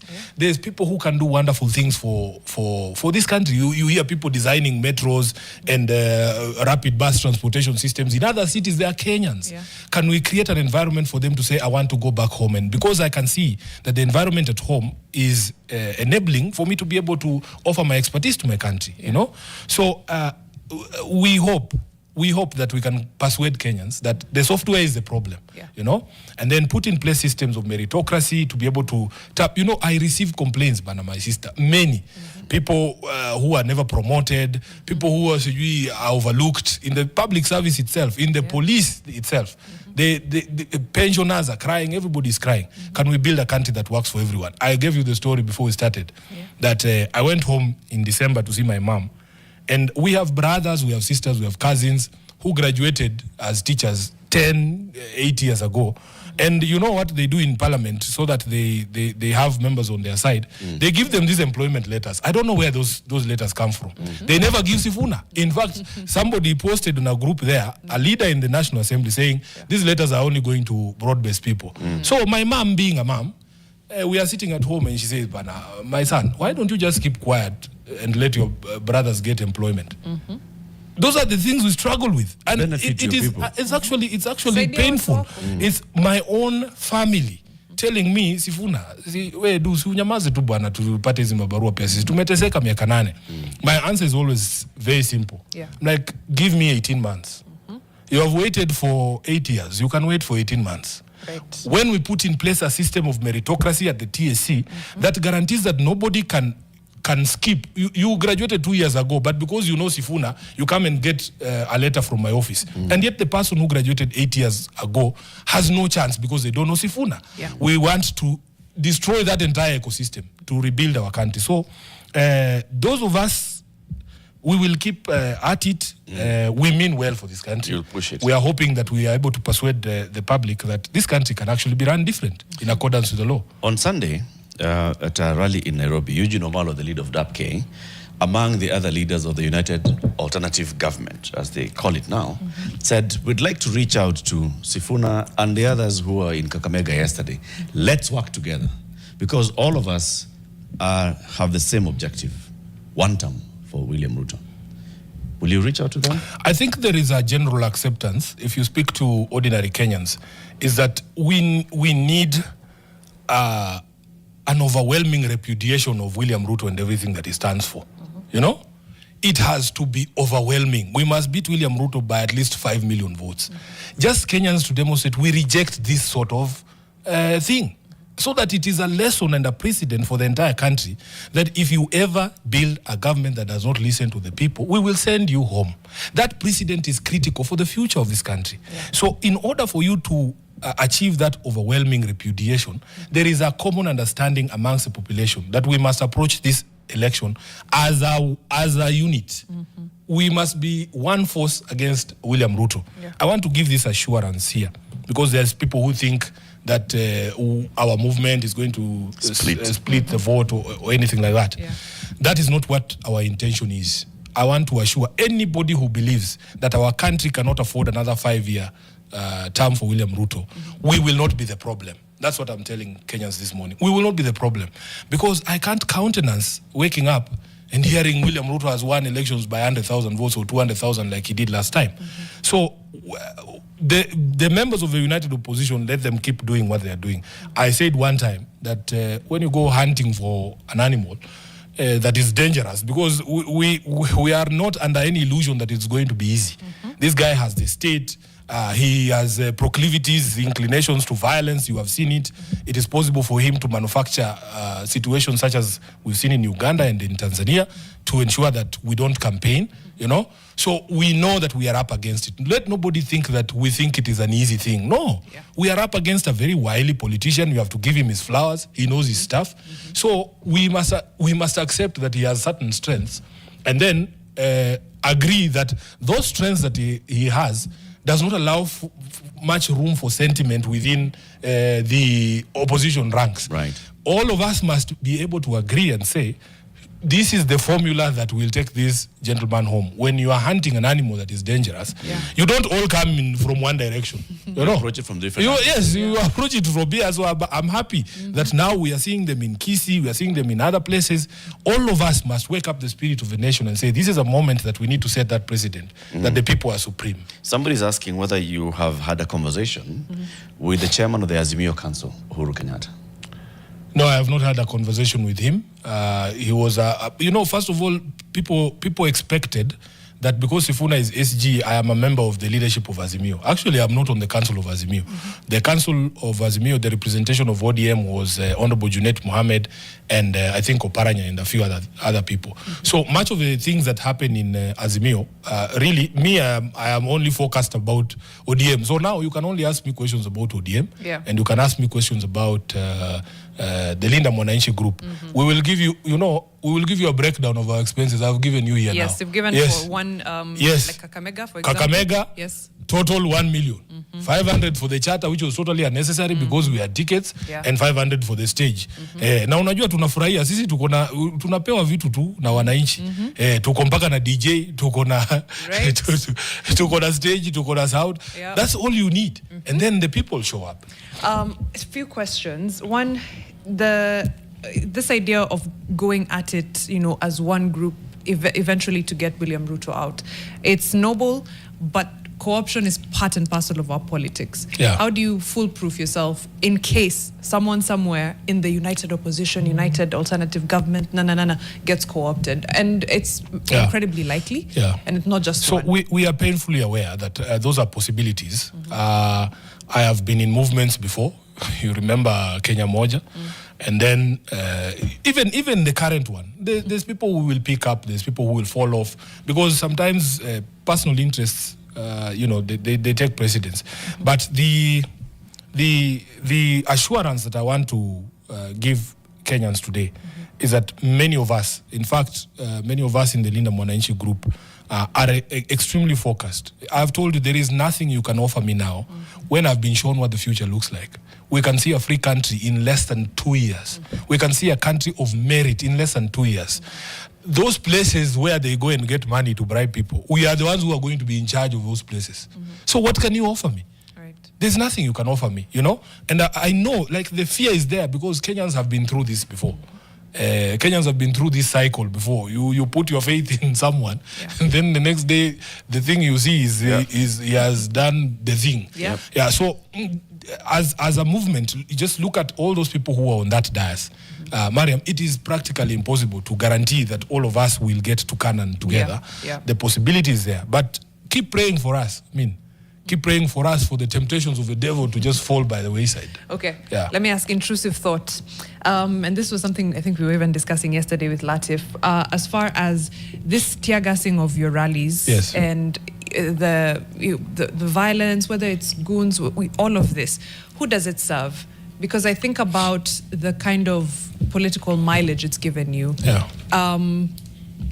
On one hand, it makes zero sense that the state would be doing this. On the other hand, it's like, who does it serve? This is me thinking out loud, not inferring, not trying to hint at anything. Just no, you can just be forward. No, I am your friend. It's not the question asking. Don't fear to ask if I tear gas myself. No. That's not the question I was asking, by the way. And that's why I'm very careful to say this is not me trying to infer. It's literally thinking out loud. I am very direct. If you watch the show, if it was that, I would have just asked you to tear gas yourself. I'm really just trying to figure out who does it serve to essentially, give this. Because they know exactly what they're doing. The lionization. Yeah, of the Sifuna. lionization of Sifuna. That's the word. So unajua, I one time I told President Ruto, he's very good at kushika handball. He's very good at those things, and I trust William Ruto to mess up. Sasa, for instance, mumeandikishana mkataba, mmesema mtaua watu. Polisi wako watoke Nairobi, waende mpaka Homa Bay, wachukue mtu, wakuje wamuue. Hiyo ni handball umeshika ama hujashika? He's prone to those things. Somebody is in a church somewhere worshiping. You yourself rose to presidency on the back of a church, of the church in Kenya. They supported you. How do you countenance sending people to tear gas a church? Who does that benefit, by the way? Who does that benefit? It is him. He's prone to making these errors. So for me, my explanation, and I've talked about this before, is that we have won everything. We have won the argument. The ideology is with us. God is on our side. The people are on our side. Even the DJ is on our side. So they are saying there is only one fight that is remaining, and it is a physical fight. Because they can't send those broad-based people here on TV to debate us. Yeah. They can't. They can't explain to the people, for heaven's sake, what sort of negotiation style they are using to negotiate with William Ruto. They can't explain to the country what values UDA shares with ODM. So wanasema sasa hii mtu ni kupiga tu. Hii mtu ni kupiga tu. The sort of threats we received even in Kakamega. I have people saying, oh, so now Sifuna needs a bulletproof jacket. For what? You can even be poisoned. You can be shot like a dog in the streets. They killed Ongondowere in the streets. They killed Musha in today's papers. I was surprised that case is still going on. How many guns were in Mushai's car and bodyguards? He was killed right outside here in the streets. So let them not try and sell us fear. Their aim is to make sure our message does not go out. So we announced we are coming to Kakamega, and you hear people saying, people in leadership, people we even helped ascend to those leadership positions. I campaigned for that county governor of Kakamega and his deputy. You remember it was like a by-election. All of us had been elected, then Kakamega and Mombasa remained. Yeah. The things I went through personally, the resources that I spent personally, at least just leave me alone. But you cannot threaten me in Kakamega. You cannot threaten violence in Kakamega. Why can't you allow me to say what I have to say? You hold your rallies, nobody bothers about them. Nobody comes to Vuruga you. We don't even care where you are going. Or the frequency of your meetings. Can you please just respect my right to also hold political rallies? So this is the reason. And I'm telling you, I spoke at length about the worrying situation in Dar es Salaam and in Kampala, because this thing is like a disease. Yeah. Like when COVID started, people were thinking, oh, Wuhan is very far away. Yeah. Did not come to our shows. Those things that happen in Dar es Salaam and in Kampala can happen here, because a regime that is scared, power does not cede easily. When they will try to make sure that our message does not go out. And that is because the message we carry is the message of the people. You come and tell me why you killed Albert Ojwang, and I can come and tell you, and he doesn't want people to focus on the software. So he says, oh, we are building a market in Gikomba, a market that Albert cannot go to, So for us, we are saying, let us have a debate. Let us have a conversation. You say your piece and I say my piece, and let the Kenyans decide. Make a decision. What sort of country do we want to live in? Throughout our conversation today, Edwin, I've heard you saying that you will stay the cause. Yeah. And that the people are propelling you through this cause. Yeah. But that's sitting in numbers. Correct. Now, for sitting in numbers, it means that you're saying if you want people to say must go, they must be prepared to come out and go him. Obviously, there you're talking about people being armed with a voter. Correct. With a vote in the next election. From the IEBC numbers so far, are you concerned about... No, personally, I'm not concerned. Personally, I'm not concerned. My biggest problem I've been SG bana. This is my 9th year. In fact, yesterday was the anniversary of my appointment. So I am now year 9. Bado katibu mkuu wa chama cha ODM. So we have done all of these things. We've run voter registration drives. Some of the lessons that we've learned is a person who needs to be convinced to register is a problematic voter, because on the day of the vote, they have to be persuaded to go and vote. If you look at the elections last time, Kenya does not have a registration problem. It has a turnout problem. 8 million people registered. And I am sure it was out of these voter registration drives that we pushed. Yeah. And they did not show up to vote. What we need to understand is the reason why these people did not show up to vote. Yeah. In Nairobi alone, we have 2.5 million registered voters. 1 million people did not show up to vote. And we lost the election. This is a stronghold of Raila Odinga. We lost the election by 200,000 votes. What I would focus on, me personally, is the people who are already on the register. The people who are already on the register, I think we're doing 20 million. Yep. Is it? Yep. We are upwards of 20 million voters. Now, we need 22 million. Yes, we need to be able to persuade these people why it is important to show up to vote without any persuasion. You know, I have done so many things, man, and I have stories for days. In by-elections, for instance, I have run by-elections. You know, I had people crying, "Oh, Sifuna is not campaigning by-elections." When I was almost dying in Bonchari, I was alone. In Msambweni, I was alone. We ran Matungu alone. They almost killed us in Matungu. What are these people talking about by elections? But the most striking thing is, you would find, for instance, when I'm moving around the polling stations, you'll find people chilling at the gate there. Then you're like, have you guys voted? Tibado. Munangoja nini? Ati wewe. You know, I just walk away. I'm just like, boss. Hamjaelewa ni nini tunajaribu kufanya. Even when people say, oh, the turnout in the by-elections, we didn't see young people voting. May I have understood, the young people are telling me their gripe, their beef is not with the member from Mbeere North. No, that one will be sorted out in the general election. Their beef is with Ruto. And we should be able to mobilize these people to show up by painting to them a picture, like I've tried to do this morning, on the sort of country we can actually have. It is an option that is available. I don't know why we insist on bad things. I hear you on that, but then I think about the voter registration being like, when you miss out on registering, there's a big constituent there that is young people, so that essentially then doesn't make it to the ballot. Agreed. Now, there is a portion of people who have just turned 18, or those who turned 18, they didn't after the last election. There will be voter registration drives, especially the mass voter registration drives. We will do our best. That's what I'm telling you. That's what I can tell you.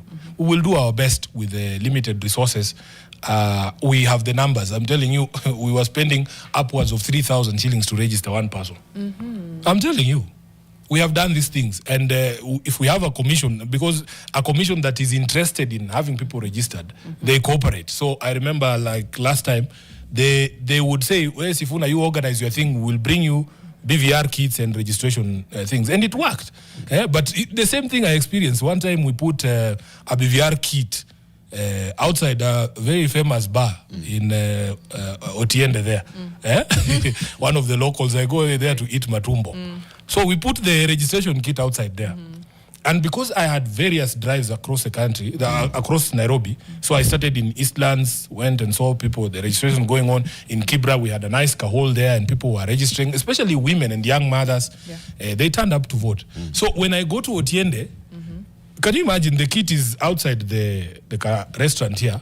There's people standing on the side. Actually, many of them were lying on the ground. So when they saw my car is when they ran to the line. So I asked them, what were you people waiting for? Ati tulikuwa tunangoja wewe. And you know what that means? So I said, me, I want to speak to the ones who have registered already. If you are waiting for a politician to mobilize you to vote, then you don't understand the assignment that is ahead of us. That's not to say we will not try. We will try our best. I said in Muranga, tutaingiza kit kwa Quiver huko. Quiver lounge tukuanzia, unajua they have more facilities than the Nairobi County government. Right. Speaking of which, as we're going to get a few calls, and people are going to, Sifunas are going to talk to Sifuna. All right. Nairobi City County. Yes. This partnership agreement that was signed. Of course, you addressed the press conference the other day. Yes. What next steps are you prepared to take? So what's the beef with the agreement? Yeah. And what are you prepared to do for the city of Nairobi? So now, let me explain the beef. I want to make it very clear that nobody is against development. We have not refused roads. We have not. God knows we need roads in Nairobi. They have been terrible. And sewer systems. And sewer systems and all the other things. We appreciate that.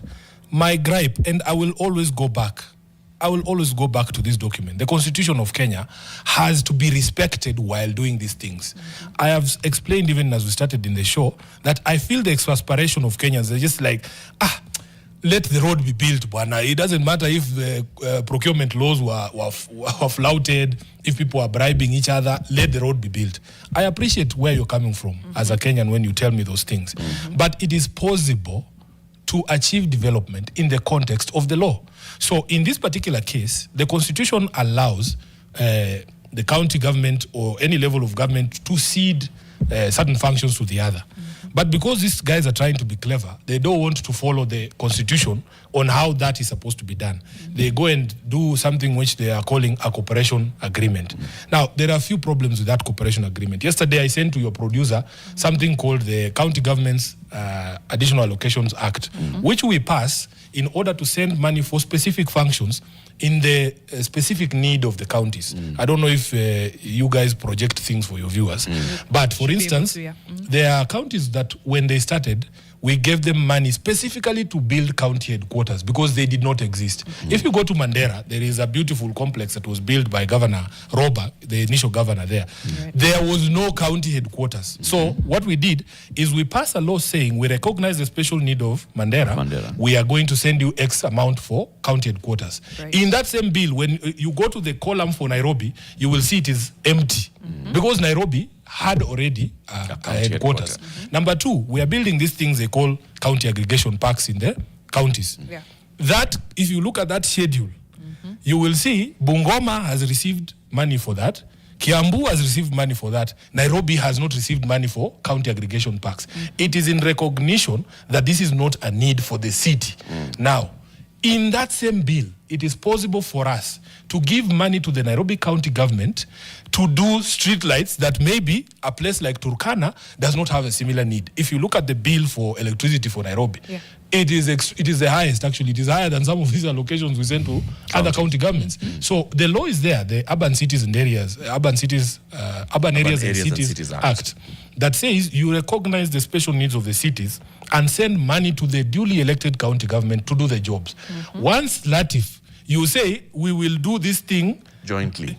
Not even jointly. If you look at the implementation committee that has been put in place, Musalia Mudavadi is essentially sneaking onto the governor's seat instead of akuja apambane na wanaume kama wengine achaguliwe kama governor. So he's the one who's going to do that job. That is different from sending money to the county government and telling them you build your county headquarters. As a conditional Correct. You know, so that is the first problem. We have Number two, we have a call on the line. Yeah. So just tell us what is the next step. So already the matter is in court. We don't even need to belabor it, you know. And once the matter is in court, you know, like now we have the sub judice rule. We don't speak about it in detail, and I cannot also not bring it in the Senate because the courts are already taken charge. That is the respect for constitutional order. So once the courts tell us the propriety of this matter, we in the Senate will also take up that cause. Okay. Sawa. Jaka in Busia. Oh, Jaka, okay. It's Jaka, right, Philip? Okay. Jaka in Busia. Good morning. Good morning, sir. I'm calling from Busia. Good morning. Good morning. I'm calling from Busia. Asante sana for calling. Wewe ni Sifuna? Mimi ni Sifuna. Mimi ni by the way. Ongelesha Sifuna hapa. Aya, bwana Sifuna mheshimiwa. Sema bro. Poa sana. Mimi ni alumni hapa ya Msingu. Wewe ni Jombi. Wewe ni Jombi ya Msingu Spoken ba. Asante. Nilikuwa naomba hivi. Every time I've loved the way you approach your leadership. Yeah. Let party politics not derail you. Be focused on national leadership. All right. You ready? Tumekupata Mike. You should not let. Party politics is good. Wewe ni kiongozi. Asante. Thank you. Sasa naomba sana kila mara. Yeah. Let us be talking national leadership. Wewe ni kiongozi basi. Thank you, Jaka. Thank you very much. We have James from Nairobi. James, good morning. Thank you. James Geshuru. Yes. Good morning. Please speak to Senator Good Sifuna. morning.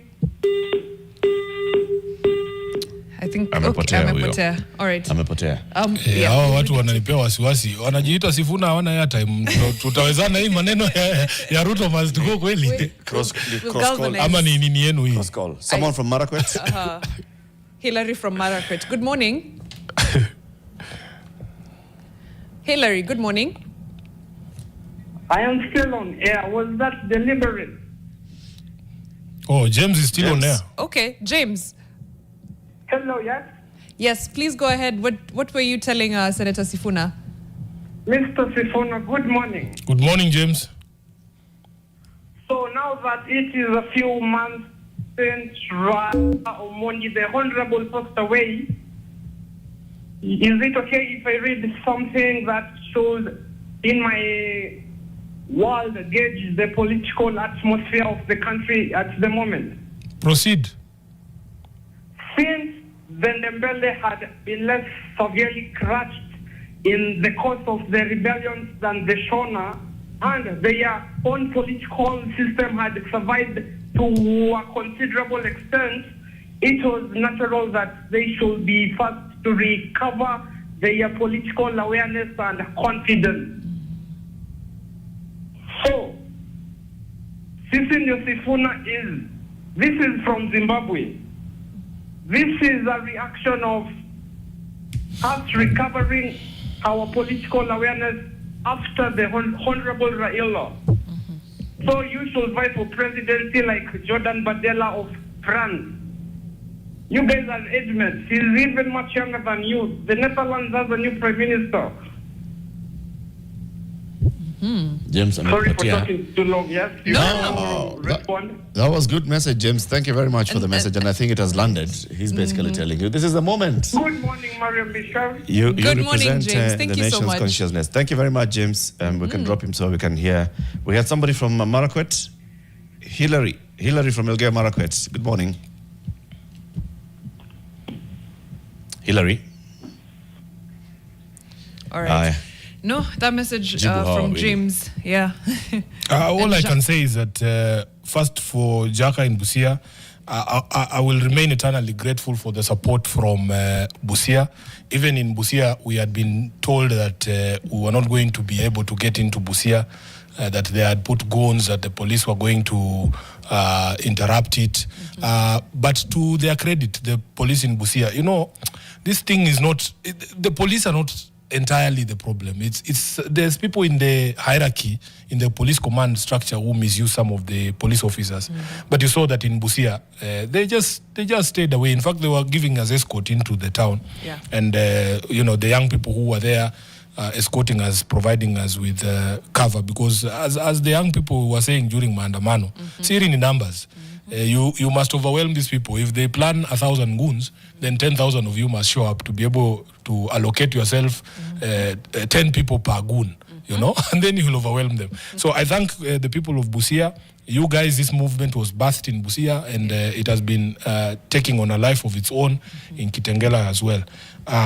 James, I hear you. I mean, we have gone through these conversations. Yeah. I have pleaded with the country that this movement cannot be about Sifuna, even though you're calling yourselves Sifuna. And he has rightly said that it is an awakening of, or what did he say? Political consciousness. Yeah, the awakening of the political consciousness. Yeah. And I hope that because all of us now are Sifunas, it should not be this Sifuna, or it can be any one of us to be able to deliver the moment that we are living in.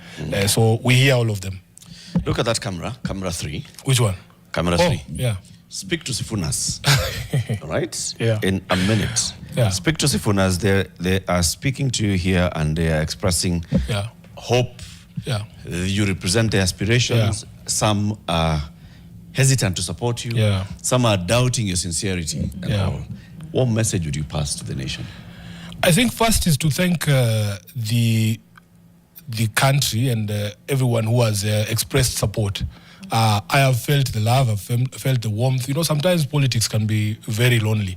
And the sort of solidarity that has come out, especially from members of ODM, after what has happened and what we're going through in the party, it has given me strength. Sometimes, Maria, can you imagine if the people were not with us?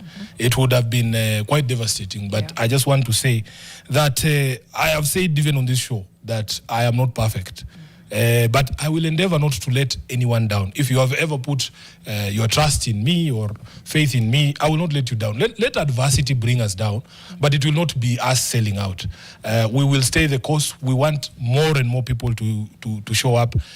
For these things, we will find a way to allow everybody to be involved. It is something of a challenge that we have thrown to young people. They're telling us it can be done. And I want people to have the confidence that this thing can be done, that the country can actually be different. It doesn't have to be like this. We will still build your roads. We will still build your stadia. But we can assure you that we will live in a country that observes, a government that observes these 6 critical values. And we will all be free, you know. So despite the challenges, the threats, everything that is going to happen, I usually say even during maandamano, you know, you would leave parliament as 20 members of parliament. The first tear gas inapigwa pale nje ya bunge.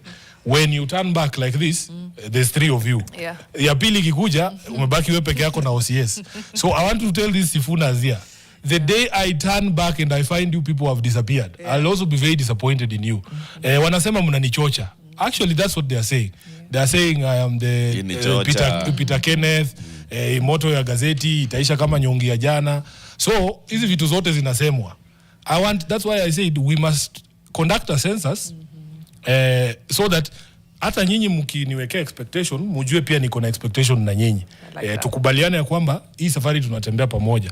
Nataka tujue hawa Sifuna ni wangapi. Tunataka kufanya hiyo census. Na nikigeuka nikute umenitoroka. Wewe ndio utakuwa umeangusha mbogi, sio Sifuna. Katibu mkuu wa chama cha ODM ambaye pia ni naibu wa kiranja walio wachache katika Senate na senator wa jiji la Nairobi, Edwin Sifuna has been our guest. Thank you very much. Asante for having me. Creating a lot of content, and we want to end with that one of those. Oh yeah, they have been amazing. Kwanza I need to shout out those TikTokers, man. They are doing fantastic work, and I have been moved. I wish I could reach every one of them, but you see, I just want to tell them that, you know, I fear sometimes that if we make contact with these people, it will interfere with the spontaneity and the creativity, the organic nature of so msinipe pressure sana. Najua mnataka tukutane, lakini sasa si nitaharibu mambo. Kila mtu akose kona yake. Bana, it has been amazing. Okay. Yeah, it has been amazing. One of them is this one. As we close the show, what's coming up next? Your World is coming up next. Open relationships and polyamory, part 2. Remember, it was spicy the first time around, but there's a few guests coming in, and they'll be talking about multiple partners, one family. Can children thrive in those situations? Indeed. So Sifunation has apparently gone even into church. So as we are closing the show, we are closing with this particular one. Wanasema wameingia mpaka ndani ya kanisa. Kwaherini, tuonane kesho.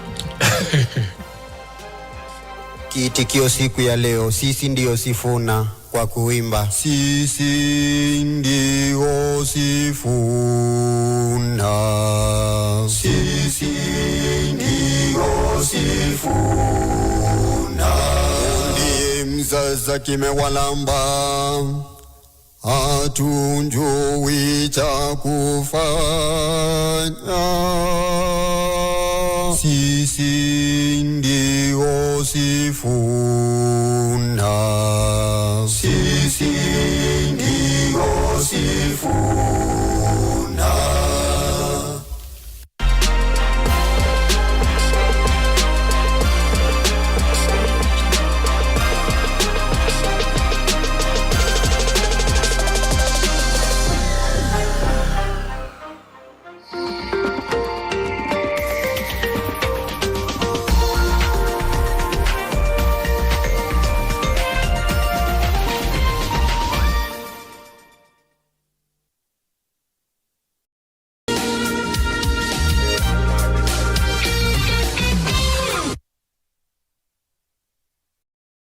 We manufacture box profile, Europe tile, Jenga tile, corrugated S profile. To order, call us now on 0111 050 700. Ruiru Mabati Factory, Mali Safi, kwa bei poa.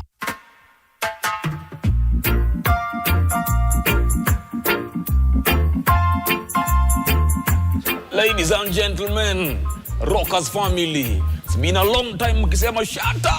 We want to see you live, Munga. We want to see you live, Kajogo. All right, worry not, because Thursday, 26th of February, Rockers Nation meets Mospice inside Quiver Mombasa Road. Kitu unafanya ni kujiambia lazima nifike niesapike. I gotta be there, I gotta hear, I gotta feel, and I gotta see. Rockers Nation shall be happening live from Quiver Mombasa Road. Kuja, let's party together. We want rock and spice your night, yeah? Shut up, boy, say so. More life. Baby, I wanna be your soul provider. And baby, I wanna stay.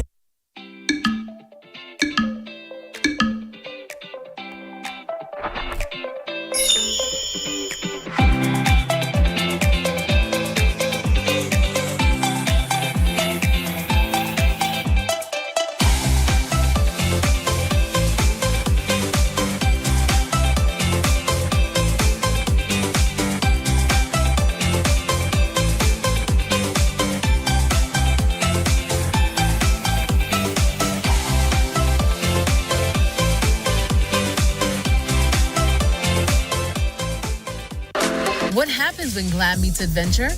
You get laughs, real talk, and a flawless beat in the middle of a travel vibe. You're going to see my 30 years of experience in makeup applied on this canvas. From family memories and holiday dreams to the secrets behind a perfect glam look, this episode is all about connection, confidence, and embracing every side of who we are. Unaona sasa watu wanakuja wanaanza kuambia vile kufanya kazi. I'm getting the weight. Make sure to join us this Wednesday at 7:30 p.m. only on NTV Kenya.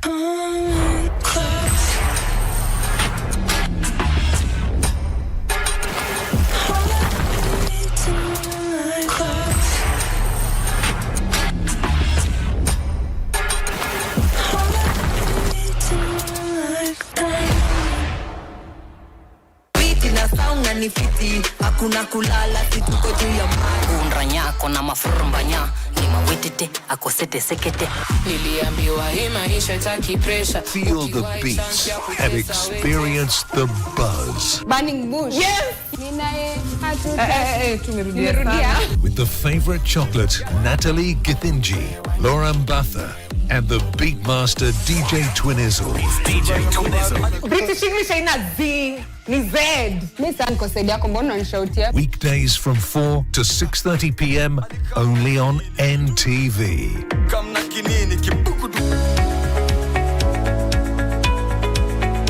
The tax yield gap for personal income tax is as high as 500 billion.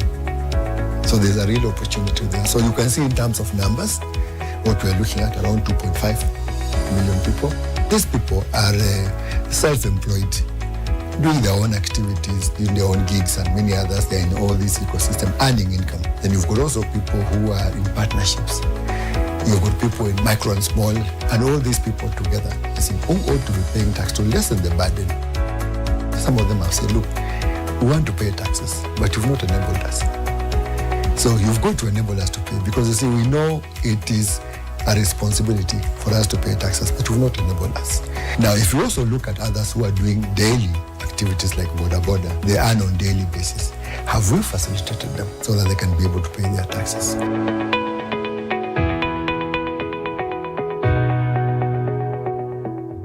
Kumwambia kuja hapa hivi.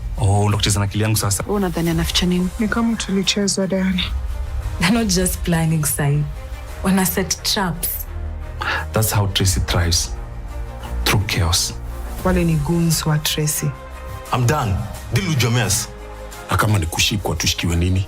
I can do this again and again. Paka nipate kenye nataka. Noma, use normal detergent and bleach for washing. The detergent and bleach clean less can leave behind yellowness, rust, and germs. Harpic's 10 times better cleaning compared to regular detergents and bleach, and kills 99.9% illness-causing germs in your toilet. To clean your toilet properly, you need Harpic 10X. Can we actually have a public transport sector in this country? Yeah. We have a privately driven transport sector in this country. Wakiintroduce system ambayo hauguzi cash. Nikisema hata kwamba polisi pia hauguzi cash. Pesa abiria akiingia kwa gari, that money is paid straight and goes to the account of the owner. The owner. Is that going to help you? No, because of fuel. Utekaje mafuta mwenye gari ukimpigia simu ashiki. When COVID came, a disaster called COVID invented cashless. Bila we kupenda, we were told now we cannot have contact with money. My question is, at what point does the industry and the government actually think of the customer? You need cash because the workers, the driver and the conductor pay themselves by cash. And so removing the cash from this business then essentially collapses the business. This is The Last Word. Every Tuesday on NTV.